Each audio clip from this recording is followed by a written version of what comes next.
Is it really possible to get a mid-size SUV electric car with all-wheel drive for just over 50 million won? For example, Tesla electric cars start at 59,990,000 won without options. The Hyundai IONIQ 5 and Kia electric vehicle 6 start in the mid 50 million won range, but adding good options raises the price above 60 million won.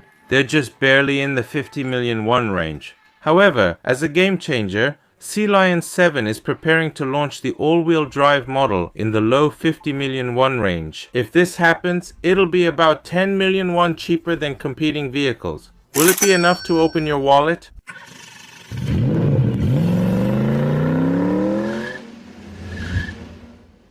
Hello, this is Yon Motgurum. Last year, BYD entered the domestic market and saw significant results. With the consecutive launches of Atto 3, Seal and Sea Lion 7, they achieved some success in changing the existing perception of Chinese cars. Currently, if you look at BYD's advertisements, you can see that their influence is growing over time, to the point where they are now ranked third in imported electric vehicle sales. Based on monthly domestic sales, they have overtaken Chevrolet. Last year, they sold 4.6 million units globally, far surpassing Tesla, the leading electric vehicle brand. Due to these reasons, traditional car makers are abandoning or delaying the electric vehicle market and returning to internal combustion engines. European brands and North America are prime examples. This year, I was first to tell you that BYD and Zeekr are entering the domestic market. Finally, it has been confirmed that the Sea Lion 7 all-wheel drive, which is equipped with both front and rear motors, will soon be released in the domestic market. In particular, the Sea Lion 7 is a key vehicle leading BYD's entry into the domestic market. If this happens, including the Sea Lion 7, Zeekr, entering the domestic market for the first time, will also launch the 7X. In short, the market is becoming a battlefield. Tesla has made a drastic price cut, and except for domestic cars, imported cars are now armed with competitive prices. What sets the Sea Lion 7 all-wheel drive apart? Recently, I appeared on the Sinsa Imdang channel and was asked, what is the most memorable electric car of 2025? Which electric car impressed you the most? The BYD Sea Lion 7 personally impressed me the most. Despite being a mid-size electric SUV, the price starts at about 44 million won. What truly surprised me is that at this price, it provides a luxury feel rarely found in mainstream cars. Honestly, Chinese cars used to have a poor reputation, but the BYD Sea Lion 7, which was released in 2025, was completely different. If you take a look at this car, the undercarriage is different. The undercarriage uses a double wishbone suspension that affects steering, and we examine it because the material used can change the sense of luxury even if the structure is identical. In domestic mainstream cars, a McPherson strut suspension is usually used, while the Genesis brand naturally uses a double wishbone system. And even then, not all Genesis models have it. At the very least, only the G80 and GV80 models have the double wishbone suspension. Since the Sea Lion 7 has double wishbone suspension, I'll put it simply. Even mass market cars can be luxurious enough. That's why we can no longer ignore the potential of Chinese cars.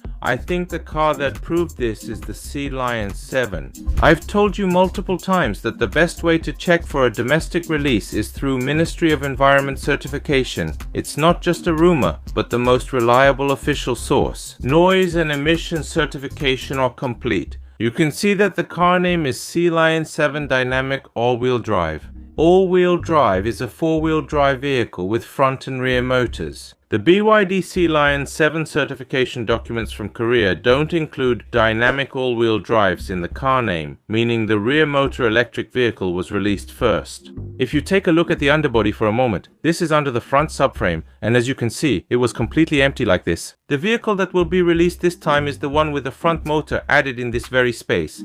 If you look at the newly certified details, you'll see important motor specs.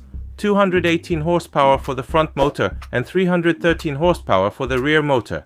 This time, with all-wheel drive certification, the front motor has been added. If you refer to the previously certified information, only the 313 horsepower was listed. On the other hand, with the addition of the 218 horsepower electric motor in the all-wheel drive model, the total output increases to about $390 kg, which translates to roughly 530 horsepower. In the age of internal combustion engines, 300 horsepower was high performance. Surpassing 500 horsepower is impressive. So, what will its battery capacity be? If you multiply the voltage and amperes, you get the same 82.5 kW as before, so it's confirmed that the battery capacity remains the same. With this, most of the controls will likely be the same as before. The motor's output and torque will likely differ. The new front electric motor increased the curb weight. It must be a bit heavier now, right? The certified records show it's 2,340 kilos up from 2,225 kilos, about 115 kilos heavier. Electric motors typically weigh between 30 kg and 100 kg. If the curb weight rose by 115 kg, it's likely that new convenience features were added along with the electric motor. Then, what would be the most important driving range for an electric vehicle? Through certification, we found out that the same 82.5 kW battery as before has been installed.